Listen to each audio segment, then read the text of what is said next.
이동 교수님 모두 고생하셨습니다. 신부전이라는 병이 사실 굉장히 생소하긴 한데요. 고혈압이나 당뇨 환자들은 굉장히 주위에도 많고 한데, 김민석 교수님, 왜 신부전에 대해서 저희가 그렇게 관심을 가져야 할까요? 일단 신부전은 앞으로 우리나라에서 계속 늘어날 걸로 생각이 됩니다. 우리나라가 조만간 65세 이상 인구가 전체 인구의 한 20% 이상을 차지하는 초고령화 사회가 된다고 하는데, 그만큼 노령 인구에서 신부전이 많이 발생하는 것을 고려하면은 우리나라에서 앞으로도 신부전이 계속 늘어날 것으로 예상해 볼 수가 있습니다. 거기에다가 환자의 예후가 굉장히 안 좋습니다. 그래서 한 10명 중에 한 5명 정도는 5년 이내에 사망하는 것으로 되어 있고, 이런 예후는 다른 암에 비해서도 굉장히 더 안 좋은 사망률을 보이고 있기 때문에 이런 예후도 안 좋고, 또한 환자가 한 번 입원하면은 수백만 원의 의료 비용을 지출을 하게 되는데, 그런 비용 측면에서도 신부전은 굉장히 문제가 되는 질환이 되겠습니다. 또한 환자가 신부전을 앓게 되면 이런 사망률 이런 것뿐 아니라 환자가 느끼게 되는 고통이 매우 심합니다. 그래서 대개 응급실 통해서 굉장히 자주 입원, 퇴원을 반복하게 되면서 환자가 삶의 질이 굉장히 많이 떨어질 수가 있게 되겠습니다.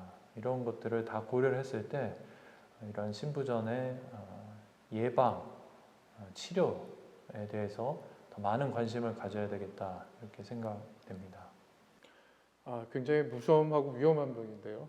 저는 환자 경험했지만은 환자 자신도 고통스지만 그 가족들도 굉장히 힘들어하는 걸 많이 봐서, 특히나 아까 신부전이 심장 질환의 어떤 종착역 얘기를 하셨는데, 사실 말씀하신 관상동맥 질환과 비롯한 여러 질환을 생각해 보면 노인들만 걸리는 병은 아닐까요? 앞서 말씀드렸지만 80세 이상에서는 10명 중에 1명 이상에서 신부전을 가지고 있다라고 발표한 적도 있는데, 그만큼 고령 인구에서 굉장히 흔한 질환으로 알려져 있습니다. 하지만 신부전의 원인이 앞서 말씀드린 대로 다양한데, 그 중에는 조절되지 않는 고혈압이나 아니면 부정맥 같은 경우에는 꼭 고령에서뿐 아니라 젊은 연령에서도 생길 수가 있습니다.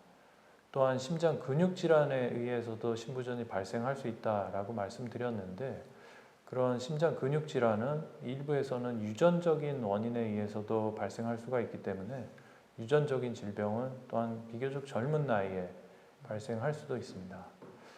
또한 음주 같은 것도 신부전을 유발할 수가 있는데, 젊은 나이에 과도한 음주에 의해서도 신부전이 발생할 수가 있기 때문에 꼭 고령에서만 신부전이 발생하는 것은 아니고 젊은 연령에서도 신부전이 발생할 수 있기 때문에 이에 대한 관심이 고령 인구뿐 아니라 젊은 연령에서도 꼭 필요하다 말씀드릴 수 있겠습니다. 노인에서 주로 많이 발생하지만 젊은 연령부터 굉장히 위험에 노출될 수 있다라는 말씀이신 것 같은데, 예전에 미국 자료를 보면 40세 성인에서는 한 4분의 1 정도는 신부전으로 진단될 수 있다라는 제가 통계를 본 적이 있는데요. 임 교수님, 그러면 제일 궁금한 건 내가 좀 애매하게 숨이 차고 계단 올라가기 힘들다 그러는데, 조기에 좀 검사를 할 수 있는 해서 내가 신부전인지 아닌지 볼 수 있는 방법은 없을까요? 네, 좋은 질문이십니다. 그래서 그런 신부전이 의심할 만한 증상이 있으면 심장내과나 순환기내과 전문의 진료를 통해서 간단한 엑스레이 검사나 심전도, 또 심장 초음파, 혈액 검사 등을 통해서 신부전에 해당하는지 아닌지를 비교적 쉽게 알 수 있습니다. 그렇지만 앞서 김민석 교수님 말씀하신 것처럼 신부전의 원인이나 치료의 그런 계획을 세우기 위해서는 또 다양한 검사가 필요할 수 있는데요. 비교적 쉽게 우리나라에서는 이렇게 신부전이 의심됐을 때 검사를 통해서 진단할 수 있다, 이렇게 말씀드릴 수 있습니다.